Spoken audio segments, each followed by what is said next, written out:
Hello বন্ধুরা, তো তোমরা সবাই কেমন আছো? আশা করছি খুব খুব ভালো আছো। আমাদেরও চলে আছে এই গরমে। তো প্রত্যেকবারের তুলনায় এবারের তো রেকর্ড ভাঙা গরম, তোমরা সবাই জানো। তো 70 বছর পরে এরকম গরম পড়লো। তো যাই হোক, এই গরমে আমরা এতটা গরম বুঝতে পারছি না, কারণ কি আমাদের নতুন ঘর ভেঙেছে। আর মানে আমাদের ঘরটা ভেঙে নতুন করে করা হচ্ছে আবার। আর আমরা বাসতলা একটা টিনের ঘর করে সেখানটায় আছি। তো সেই কারণের জন্য বাঁশের তলায় টিনের ঘরে, বুঝতেই পারো, তো ঠান্ডা লাগে আর অতটা গরমটা বুঝতে পারছি না। আর এই গরমে আমরা কম্বল গায়ে দিয়ে শুতে শুতে হয়, তাহলে বুঝতে পারছো কীরকম। তো যাই হোক, আর এই যে দেখো আমার একটা পছন্দের ডিশ রান্না হবে, তো সেই কারণের জন্য এই যে সব গোছগাছ চলছে আর কি।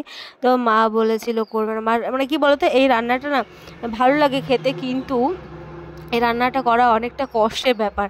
তো মাকে বললাম কি ঠিক আছে, আমি মাছটা কেটে দিচ্ছি, আলুটাকে কেটে দিচ্ছি, আর কলা পাতাটাকে এনে দেবো।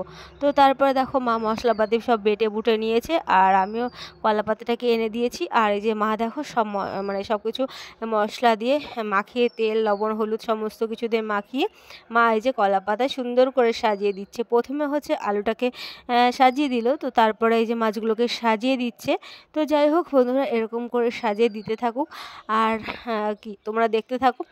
আর এটা বলতে পারো বরিশালের একটা স্পেশাল ডিশ। তো আমার তো ভীষণ পরিমাণে ভালো লাগে। আর তোমরা কে কে এই জিনিসটা খেয়েছো বা খাওনি, সবাই কমেন্ট বক্সে জানাতে পারো। আর কারা কারা মানে যারা খেয়েছো তাদের কেমন লাগে অবশ্যই কমেন্ট বক্সে জানাতে ভুলো না, ঠিক আছে? তো আমার বাবার দুজনারই খুবই পছন্দ। আর আমার ছেলে তো মাছ খাই না, আর এই যে ছোটো মাছ এইগুলো তো খাবেই না। তো যাই হোক, আর আমার ছেলের শরীরটাও আজকে জানো তো বন্ধুরা বেশি একটা ভালো নেই, ওর জ্বর এসছে, ওষুধ খাওয়ানো হয়েছে। তো তারপরেও মানে জ্বরটা কমেছে আর কি। ওর শরীরটা ভালো লাগছে না, মুখে কিছু রুচ্ছে না। আর এই যে এই দিকটা দেখো, ভাতের ফ্যান কালতে গিয়ে না আমি কতগুলো ভাত ফেলে দিয়েছি দেখো। এইখানটা এখন সকালের হয়ে গেছে, প্লাস এই যে যাচ্ছিলো রাস্তা দিয়ে মাছ, তারপরে আমি ছোটো মাছগুলোকে রাখলাম, বাবাই আর কি পয়সা দিল। তো তারপরে রাখার পরে আমি এই যে দেখো সব গুছগাছ করে দিয়েছি, মা গুছগাছ করে দিয়েছে, আমি উনানে বসিয়ে দিয়েছি।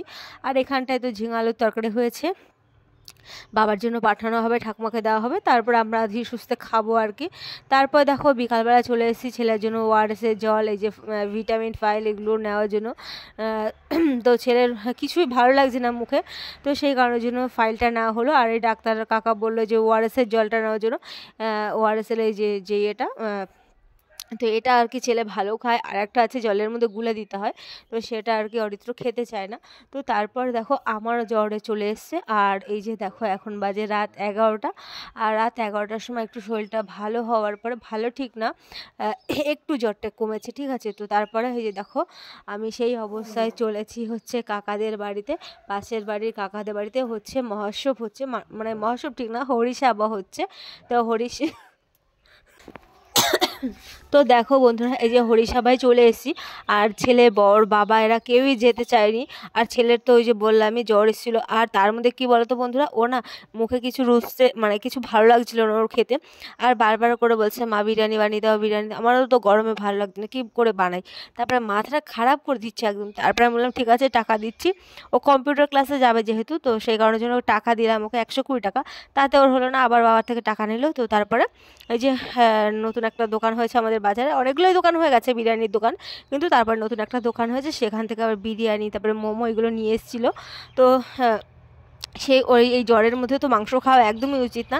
আর এই মাংস খেয়ে ওর পুরো জ্বরঠোর সাথে পুরো মুখটা ভরে গেছে, ঠিক আছে? তো সেই কারণের জন্য ও আরও বিশেষ করে লজ্জায় ও যেতে চায়নি।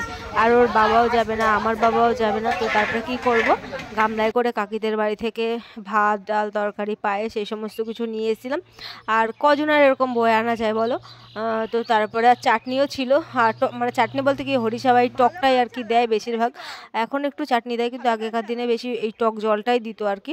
তো যাই হোক, কাকিদের বাড়ি ভালোই খাওয়ার আয়োজন করেছিল, কিন্তু কী বলো তো বন্ধুরা, আমিও না ওই টক জলটা খাইনি, ঠিক আছে? এমনিতে শরীর ভালো না, তারপরে আবার এত রাত্রের দিকে আর খাওয়া হয়নি। তো যাই হোক, ওদেরকে ভাত দিয়ে ওদেরকে খেতে টেতে দিয়ে তারপরে আমি চলে এসেছিলাম। আর যাই হোক, যেটা বলছিলাম আর কি, আমার শরীরটা ভীষণ খারাপ ছিল। আর ওষুধটা খাওয়ার পর একটু শরীরটা ভালো হওয়াতে কাকিদের বাড়ি চলে এসেছি। দেখতেই পাচ্ছ কেমন পাগল ছাগল অবস্থা। এই যে মা রয়েছে, কাকি রয়েছে, তো এখন বাজে 11:30 15-12টার মতন। তো তারপরে অনেক লোকজন চলে গেছে। ঠিক অনেক লোকজন কি বলতে কি সব লোকজনই চলে গেছে। কীর্তন গান শেষ হয়ে গেছে। সবার লাস্টে আমি, মা আর এই যে কাকি আরও কয়েকটা ভাই ওরা সবাই খেতে বসছিলাম। আর এই যে বড়মার সঙ্গে কথা বলছিলাম যে বড়মার খাওয়া হয়েছে কিনা। আর এই যে একটা দেখতে পাচ্ছ পুচকে ভাই আমার। তো ভাইটাকে কোলে নিয়ে বড়মা ঘুম পাড়াচ্ছিল। আর এই যে ভাই ওরা সব মানে খেতে বসছে। আর এই যে পুচকে বাচ্চাটা খেতে দিচ্ছে আমাদেরকে। আরও কয়েকজন রয়েছে কাকি, তারপরে কাকা। এই যে দেখতে পাচ্ছ এই কাকির বাড়ির অনুষ্ঠান। মানে কি বলো তো বন্ধুরা, ওর ওই কাকির যে ছেলে বিয়ে করেছে, তো ভাবছিল অনুষ্ঠান করবে, তো সেই অনুষ্ঠানটা করেনি। তো সেই হিসাবে এই হরিসেবাটা আর কি দিয়েছে। তো যাই হোক, ভালোই আয়োজন হয়েছে। তোমাদেরকে বলে দিই একবার কি কি খাওয়ার আয়োজন হয়েছে না হয়েছে। আর খাওয়ার সময় তো দেখতেই পাবে। তো তারপরে একবার বলে দিই, ভাত, ভেজ ডাল, ঘ্যাট, তারপরে পায়েস, তারপরে হচ্ছে মিষ্টি ছিল, তারপরে টক ছিল, এই সমস্ত কিছুই। আর ফল প্রসাদ উপলক্ষে এই সমস্ত তো কিছু ছিলই। তো যাই হোক, তোমরা দেখতে থাকো, সাথে থাকো। আশা করি ভিডিওটা ভালো লাগবে। আর ভালো লেগে থাকলে প্রত্যেকবারের মতন এবারেও বলবো লাইক শেয়ার কমেন্ট করতে ভুলো না। আর এই যে দেখো প্রথমে ছানা দিয়েছে, আর মা ছানাটাকে মিষ্টির মতন করে গোল পাকিয়ে এরকম করে খাচ্ছে, আর আমিও খাচ্ছিলাম। তো এই যে দেখতেই পাচ্ছ, খেয়ে নিই।